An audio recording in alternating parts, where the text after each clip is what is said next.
Hi everyone and welcome back to JK exam cracker. So guys, जैसे आपको पता है कि आज एक एग्ज़ाम था जेके एसएसबी का जूनियर असिस्टेंट का, जो कि सिर्फ कश्मीरी माइग्रेंट्स का आप लोगों का एग्ज़ाम था। तो एग्ज़ाम इंपॉर्टेंट क्यों था आपके लिए? एग्ज़ाम इंपॉर्टेंट इसलिए था क्योंकि बहुत टाइम के बाद जेके एसएसबी के एग्ज़ाम कंडक्ट कर रहा था, क्योंकि आपको पता है कि दिसंबर मंथ से कोई भी एग्ज़ाम कंडक्ट नहीं हुए थे। हमारे केसेस चल रहे हैं, मे बी आने वाले 2-3-4 दिनों में आपके केसेस का रिजल्ट भी आ जाएगा और आपके एग्ज़ाम जो है वो फिर से ऑन ट्रैक आपके कंडक्ट होना स्टार्ट हो जाएंगे।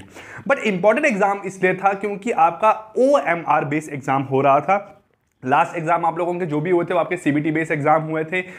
OMR बेस्ड जो एग्जाम होते हैं वो ज़्यादा मतलब एक इजी लेवल के एग्जाम्स रहते हैं बच्चों के लिए। क्यों? क्योंकि आप हर बच्चा एक ही तरह के पेपर में आप लोगों का अपेयर होता है। आप लोगों को ये कंपेयर नहीं करना पड़ता है कि भाई तेरा पेपर इजी था, मेरा मुश्किल था, मेरा इजी था, तेरा मुश्किल था, है ना। तो आपको OMR बेस्ड पेपर में ये पता लगता है कि हर बच्चे ने जो पेपर दिया है उन्होंने सेम पेपर अटेम्प्ट किए हैं, सेम क्वेश्चन अटेम्प्ट किए हैं, और ना कोई आपकी नॉर्मलाइजेशन होती है, ना कोई परसेंटाइल बन के आती है। सिंपली आपका पेपर अटेम्प्ट होता है, आप देखते हो स्कोर कितना है और आप लोगों का रिजल्ट निकल के आता है। आज का जो पेपर था आपका, अगर मैं बात करूं तो 100 मार्क्स का हमारा जो था पेपर था पूरा, है ना। अब 100 मार्क्स में से सबसे पहले आप लोगों के जो 20 मार्क्स है वो किसके रहने वाले हैं? वो रहेंगे आप लोगों के यहाँ पे टाइपिंग टेस्ट के, है ना। जो 20 मार्क्स थे वो आप लोगों के रहेंगे यहाँ पे टाइपिंग के, और रेस्ट जो आप लोगों के यहाँ पे 80 मार्क्स बचे हैं वो आपके किस किस के थे यहाँ पे? सर हमारे पास वो टूट के था किसमें आपका? सर मैथ एंड रीजनिंग में, जो कि आपका था मैथ एंड रीजनिंग आपका 20 मार्क्स का। आप लोगों का कंप्यूटर जो था वो आप लोगों का 20 मार्क्स का था, ठीक है। रीजनिंग जो था यहाँ से हमारे पास वो भी हमारे, सॉरी रीजनिंग आपका यहाँ हो गया। इंग्लिश जो आपका इंग्लिश पार्ट था, इंग्लिश पार्ट भी हमारे पास आप लोगों का 20 मार्क्स का था, और आपका जो जनरल नॉलेज पार्ट है वो भी हमारे पास 20 मार्क्स का था। अगर मैं इसको कंपेयर करूं, क्योंकि देखो हमारे जो एग्जाम्स हैं अभी बहुत सारे एग्जाम्स हैं। हमारे वाइल्ड लाइफ का एग्जाम है, सिलेबस सेम है आप लोगों का, वेटनरी फार्मेसिस्ट के एग्जाम है आप लोगों के, और जो मेन दो एग्जाम्स हैं जिसमें नंबर ऑफ कैंडिडेट्स ज़्यादा है, जिसमें आपकी वैकेंसी ज़्यादा है, वो है आपकी FAA की और आपकी है यहाँ पे किसका? VLW का, ठीक है। FAA की जो वैकेंसीज हैं वो आपकी नियर अबाउट 900 प्लस वैकेंसीज हैं, प्लस जो हमारे पास VLW का एग्जाम है उसकी वैकेंसीज आप लोगों की कितनी है? 1400 के अराउंड 1390-1395 आप लोगों की वैकेंसीज है। अब इन दोनों एग्जाम को अगर आप कंपेयर करते हो तो ये जो पोर्शन है आप लोगों का, ये सेम पोर्शन आप लोगों का, ठीक है, जो है वो आपका, अगर मैं बात करूंगा FAA में भी आप लोगों का यहाँ पे पूरा का पूरा है, और सेम पोर्शन आप लोगों का VLW में भी है। और ये जो आप लोगों का पार्ट है ये आप लोगों को VLW में अलग से मेरे पास 40 मार्क्स का है।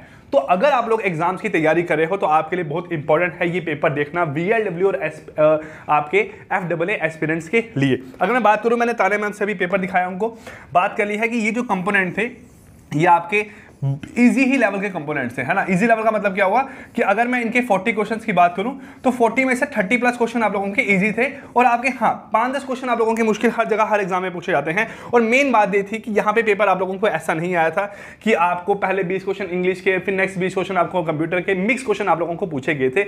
मैंने मैथ एंड रीजनिंग अभी तक बिल्कुल नहीं देखा है, मैं आपके सामने यहाँ पे देखने वाला हूँ।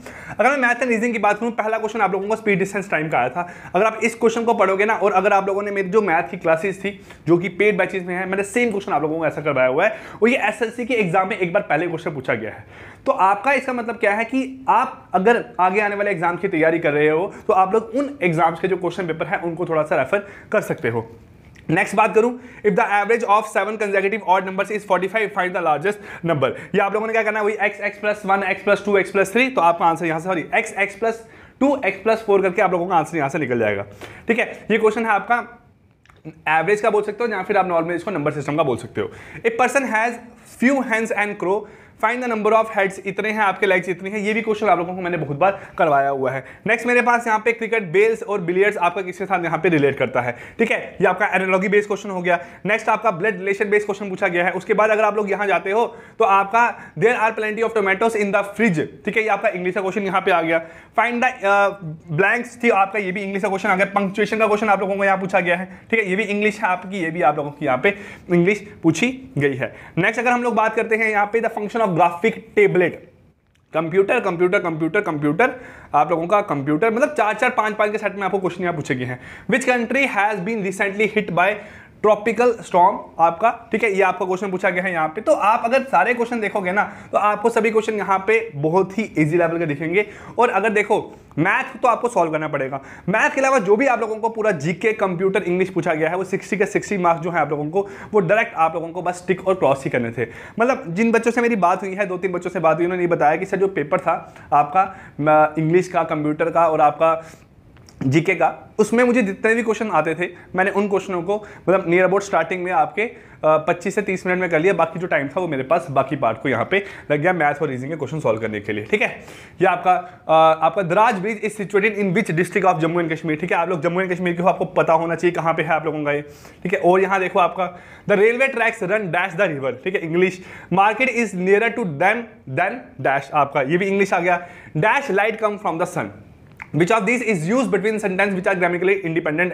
एंटोनियम आपको यहाँ पे क्वेश्चन पूछा गया, एनोनियम जो आप लोग बोलते हो, ठीक है। Summer season in Kashmir and Ladakh valley is known as dash, ठीक है, ये आपको क्वेश्चन पूछा गया। सीजन आप लोगों को याद होंगे, 2011 का सेंसेक्स का क्वेश्चन आप लोगों को पूछा गया। शायद ये क्वेश्चन आप लोगों का आपका जो एग्जाम हुआ था पंचायत अकाउंट असिस्टेंट का, शायद से वहां पे भी आप लोगों को ये सेम क्वेश्चन पूछा गया था। Which of the following is not a kharif crop, G20 पे क्वेश्चन पूछा गया है आप लोगों को, ठीक है। और देखो यहाँ पे आप लोगों का जो भी पेपर है, मतलब एंड अगर बात करूंगा तो पेपर आप लोगों का इजी लेवल का ही आया था, कोई भी मुश्किल क्वेश्चन आप लोगों को यहाँ पे नहीं पूछे गए थे। मतलब ये नहीं बोल सकते जैसे कि लास्ट आप लोगों का एग्जाम हुआ था जो कि आपका एपटेक ने कंडक्ट किया था, बहुत लेवल के जो क्वेश्चन थे वो डिफिकल्ट थे आप लोगों के, बट यहाँ पे वैसा नहीं देखा गया।